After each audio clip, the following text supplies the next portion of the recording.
So, to add to our excitement here at Vision 23, I get to sit with Stacy and Enxing, one of the people that I've known for many years, and never really had a chance to actually speak with you live, though. So thanks for coming on. You're very welcome. So you had mentioned to me a moment ago that you'd been to several of these. Yes. Why? Like, what is it that attracts you to this organization? I know why I do it, but I'd love to hear why you do it. Well, I go back to the original story, which Amy and Deb have told, that she was sitting in a conference and saw that there were not a lot of female or diverse speakers. And at the time, I was running the vascular business at Covidian, and they were looking for sponsors. And given that I have always personally, I think, grown my leadership through conference attendance, I think it's an opportunity to expand your thinking. This was the most expansive idea that I had heard at the time. And so I just wanted to get behind it. And I went to the first conference, and I was inspired, and I learned. And so I've come every chance I get. So it's interesting, we talk about this at our office a lot. There's going to a conference and there's participating in a conference, and those are two very different experiences.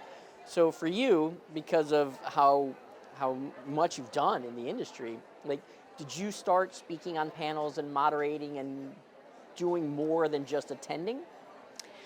Well, I've been very fortunate that from the beginning of my career, I had a support network and a voice that I tried to use, and I felt very comfortable doing that. So I personally felt that I had been speaking a lot in front of companies, in front of colleagues. I had participated at industry conferences and did a lot of panels, did a lot of moderating, and I guess I had just not noticed that there was not a lot of diversity, if I'm being very honest. And so when Amy said that, it was as if this light bulb went off that we need to make a conscious effort to have more people feel comfortable to get up there and speak. It's not an easy thing to do, and I think you need a lot of encouragement, and you need to have a platform to do that. And fortunately, through the various roles I had and through the businesses that I was involved in, I had that opportunity. So I've always been a very active participant in conferences. I've co-hosted many different conferences, moderated, have been on panels, but I have had particular interest and been particularly inspired by what this conference has accomplished. I've been to, I don't know, I'm sure it's somewhere in the triple digits of these conferences through the 20 some odd years I've been doing this, and there is nothing that felt like Vision last year, and this year it's the same. What do you think is different about this event? Because it's not a business conference. It doesn't feel like work.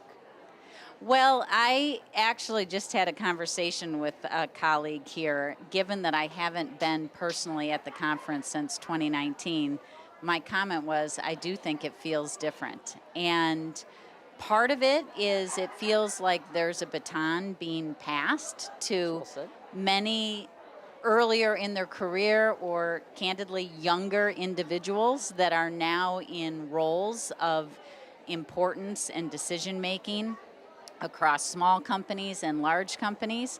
So I am quite inspired by being here and seeing that. And that for me visibly feels different. I also feel like the agenda feels edgier. The conversations are more transparent. I think they're more comprehensive than, call it, the typical ways in which you would assess a business opportunity or talk about your business. The diversity agenda, the access agenda, the transparency of the questions. I think culturally, this industry has been so benefited by women and by diversity, by this conference, to be able to get at some of that. And I don't know, it just feels very inspiring. It is. There's something comfortable and intimate about this while being hard-hitting and impactful at the same time, which is just a weird juxtaposition of feelings, but that's, for me, that's how it feels. Well, that's the right combination, too. I would love for everyone's takeaway to feel just on fire about what they're going to do going forward. And so you're an interesting person to ask this question because you're on the venture side. As it relates to a couple of the topics of the panels here, there's the whole conversation about investment in women's health and the conversation about ROI as it relates to the investment in women's health. And so from your perspective, and being a woman and sitting on all these boards, it must be, I would think, a bit difficult for you because you're probably caught in the middle on some of these. But I'm curious, how does it go for you, and what can you do to continue this effort they've been trying to do, which is getting more investment in this spot? Well, you wear two hats in many ways. And the first and foremost hat that you wear as an investor, or candidly as a leader of a for profit company, is to ensure that the economic return is present. And so, independent of whether it's women's health or any business, candidly, you have to demonstrate how, in fact, this is going to be a good investment. I've run a number of businesses, have been involved in a lot of M&A, and even when you're passionate about the space or you're in love with the therapy or the technology, you have to keep the hat on, which is very pragmatic, and be able to tell the story. I really loved how the panel talked about the criticality of telling a story. But when you're pursuing a for-profit approach and you're looking for investment, a critical component of the story is how you are going to create value creation. And there are a number of components of that in our market climate now. A big part of that, regardless of where you sit in the world, is how does it get paid for? And so you have to, or I feel that I try and put, if you will, the innovation hat on, the what can be possible, balanced with the what will it take and how will you create return, at what point will this become successful. And so for many of the women's health companies, which are dealing with many different issues, I think one of the important components is how do you tell the economic return story. And that's the hat that in all of my roles, professionally and personally, I've always tried to keep on when I've been starting businesses, running businesses, investing in businesses.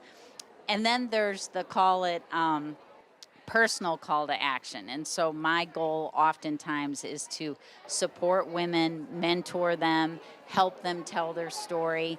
But that's many ways outside of the pitch.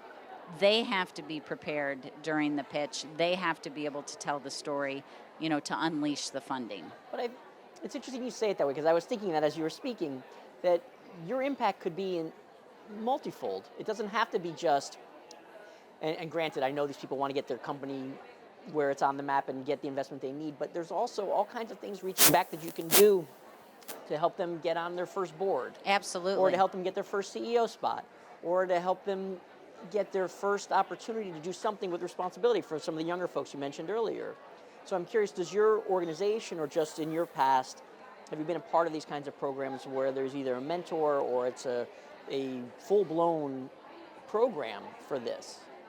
Well, there have been a number of different programs that have been started, including what MedTech Women does. Lisa Sunan started C-Sweetener as an example. Yeah, There's various different organizations that are oriented around resources for women and creating mentorship. And, I think it's up to the individual to seek those out and to participate in them. But I have been long an advocate of being a mentor, spending time with people.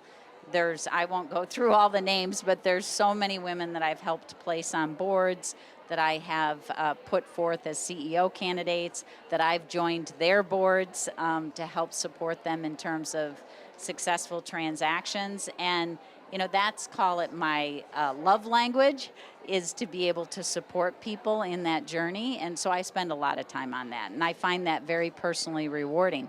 But in my business hat, I've run businesses with men and women, and what I want those to be is successful. And so I have spent, obviously, a lot of time with leaders and people of every, background and et cetera. But a personal passion has been supporting women in their journey. Yeah, definitely. It's interesting. I hadn't thought of it that way. Helping them get on board, sure, that seems to be fairly common. But you joining a board of either a women's run organization or a women on the board. I never thought of it that way. That's really fascinating. So how often do you do that, where you join their board in order to make sure they get across the finish line? Well, I've done it now twice, and one has successfully exited, and another one we're still in the process. When I, built EV3, 50% of my executive team was female. When I ran Covidien Vascular, 50% of our team was female. So you show up in different ways. For me, it's always first been about the DNA and the person and the willingness of the person to do the work and to want to invest in themselves. And that comes from women and men. But it's personally rewarding when you work with just a great team that also are female. And I just have always enjoyed that in my career. It's kind of the mantra that we work with at our place, because we're somewhat of a gatekeeper of who gets a swing at this opportunity. So we always make sure it's a level playing field, like to the point of where I'm granular about it. I make sure that everyone gets an equal swing, and this way it's up to the company to hire who they think is best. That part I understand, but it's always level. Absolutely. From our standpoint, because we know that if we don't give an opportunity, how in the world they can get a chance to interview if we don't allow them through the gate. So it's interesting that you say it the same way, that you're open-minded on who you hire. It's just you make sure everyone has a chance. Absolutely. And, also it's almost like this conference. I mean, it's 2023. It's very different than 2000 when I started EV3, or 1983 when I started working. There's so many talented female and diverse candidates. It's really important, if you want a best team approach, to ensure that you're getting access to all of that talent. And talent begets talent. And so I think it's really a short-sighted of any company if they aren't looking at a very diverse slate, if they aren't accessing female talent. There's a couple folks, Lisa Wipperman-Heine and Hickey, they looked at the opportunity at EV3 because there was a female president. So, it's important that you have, if you will, leaders that you can look to and be inspired by. And if a business or a leadership team is not filling their leadership with ethnicity and gender, et cetera, they're missing out on the opportunity to attract so much of this young talent that's coming through. Well said. It helps if they're successful at what they do, which you have the track record to back that up, because it's great that you have all the other pieces, but as you were saying earlier, if it doesn't pan out, right, if it doesn't work well business-wise, then you're just a really nice person. Yes. So it's great that you're able to do both. Yes. Well, this is amazing. I can't believe that I finally got a chance to talk to you after all this time. Oh, thank you. And I'm sure the organization is incredibly grateful for all the time that you've put in and set an example for some of these younger people that are coming up the ranks. They get to look at someone and say, all right, I want to be like her. Well, I have to tell you truly, I come to this conference so that I can be equally inspired. So that's very nice of you to say all of that, but I really am a believer that you learn from each other, and it's important to hear what someone has to say. If I just even look at the last panel, I was taking notes, and it was challenging my own thinking on how to present opportunities and how to talk about certain things. And so I have probably gained more from this conference than I have ever given, but it's nice to be part of it. Well, it's that old saying, how does someone know what good looks like?